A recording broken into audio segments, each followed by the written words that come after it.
रिश्तेदारों और match making event वालों ने तुम्हारे लिए एक खूबसूरत फीमेल सीईओ ढूंढ दी ताकि तुम लोग पूरी जिंदगी साथ रहो। तुमने सामने खड़ी उस fair skin, beautiful, long legged, mature and elegant woman को देखा और तुरंत उसे थोड़ा एटीट्यूड दिखाने का फैसला किया। मैं तुमसे प्यार नहीं करता।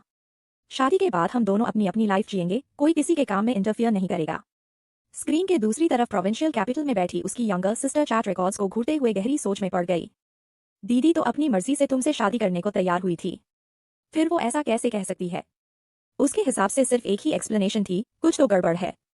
शायद तुम इस बिजनेस मैरिज से खुश नहीं थे, इसलिए रात में फोर्सफुल और डोमिनेटिंग तरीके से उसे मजबूर किया। शादी के बाद वो लड़की जो हमेशा सबकी अटेंशन का सेंटर रही थी, पहली बार खुद को इग्नोर्ड महसूस कर रही थी। उसका नया हस्बैंड उसे टच तक नहीं कर रहा था। उसके लिए ये सीधा उसकी सेल्फ रिस्पेक्ट पर चोट जैसा था।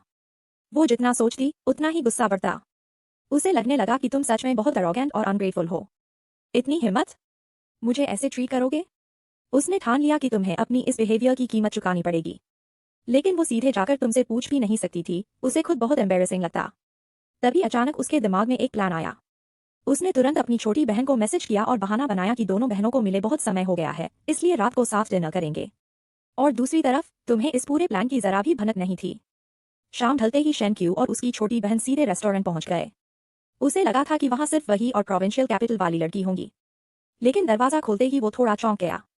सीट पर एक और आदमी बैठा था, बाई यान, एक बड़े और अमीर परिवार का यंग मास्टर और साथ ही उसका बचपन का ओल्ड क्लासमेट।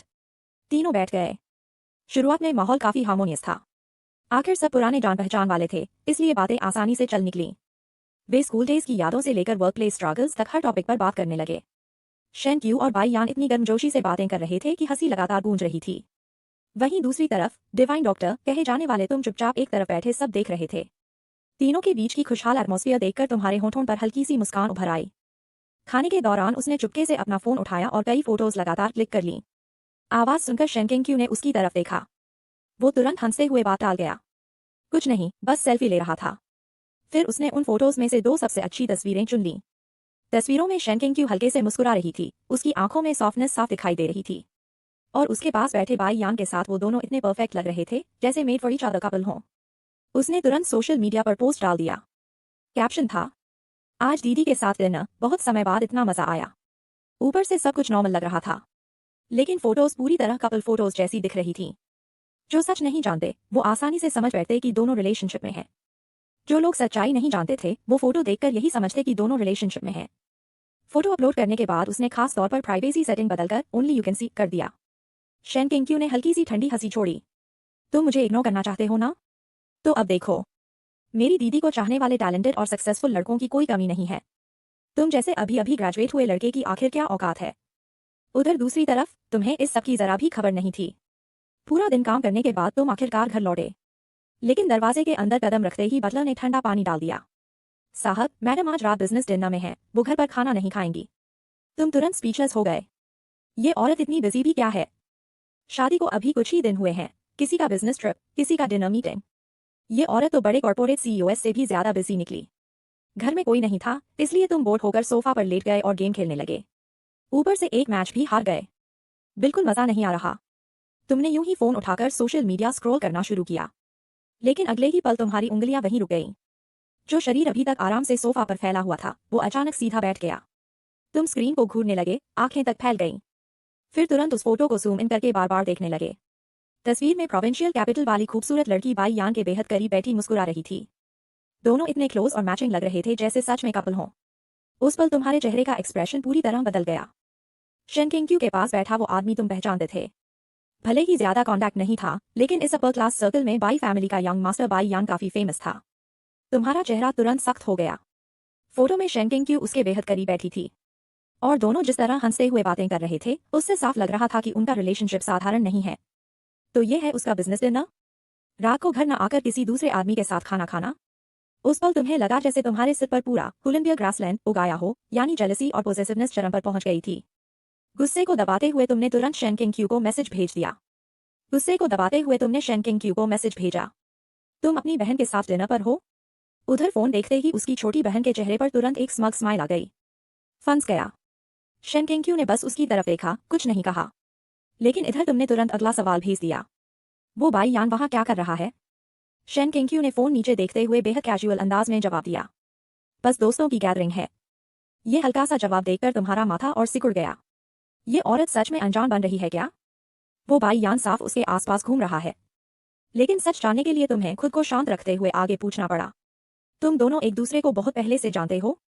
इस बार उसका रिप्लाई तुरंत आया। हाँ, बचपन से। सिर्फ एक छोटी सी लाइन, लेकिन उसे पढ़कर तुम्हारे मन में और भी बेचैनी बढ़ गई। मैं, दीदी और भाई यान, हम लोग प्राइमरी स्कूल से लेकर हाई स्कूल तक साथ में पढ़े हैं। ये मैसेज पढ़ते ही तुम्हारे दिल में अचानक झटका लगा। Classmates, childhood स्वीटहार्ट्स। तुम अभी यही सब सोच ही रहे थे कि सामने से एक और मैसेज आ गया। और आज भाई यान दीदी के साथ बहुत खुश होकर बातें कर रहा था। स्क्रीन देखते ही तुम्हारा चेहरा एकदम डार्क पड़ गया। लेकिन बात यहीं खत्म नहीं हुई। अगले ही पल सामने से फिर मैसेज आया। लेकिन जीजाजी, आप गलत मत समझिए। हालांकि स्कूल के समय दोनों के अफेयर की रूमर्स फैली थीं, पर वो सब पुरानी बात है। तुम्हारी आंखें अचानक सिकुड़ गईं। रूमर्स?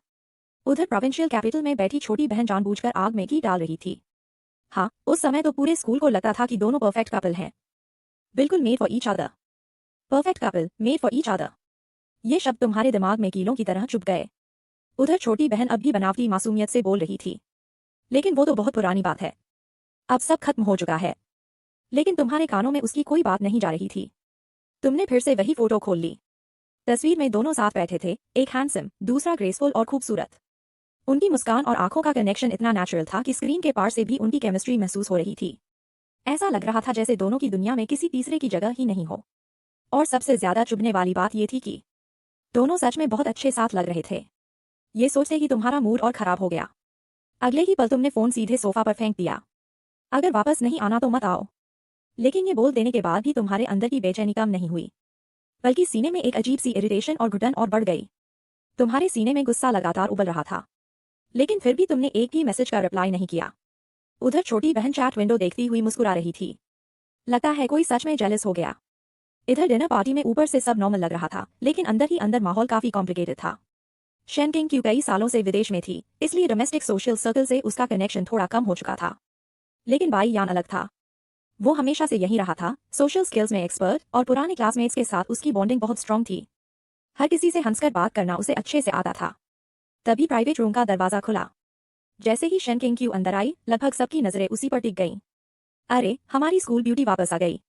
इतने सालों बाद भी उसकी खूबसूरती कम नहीं हुई थी, बल्कि अब उसमें मैच्योरिटी और एलिगेंस और भी बढ़ गई थी। पूरा माहौल तुरंत गॉसिप और टीजिंग से भर गया।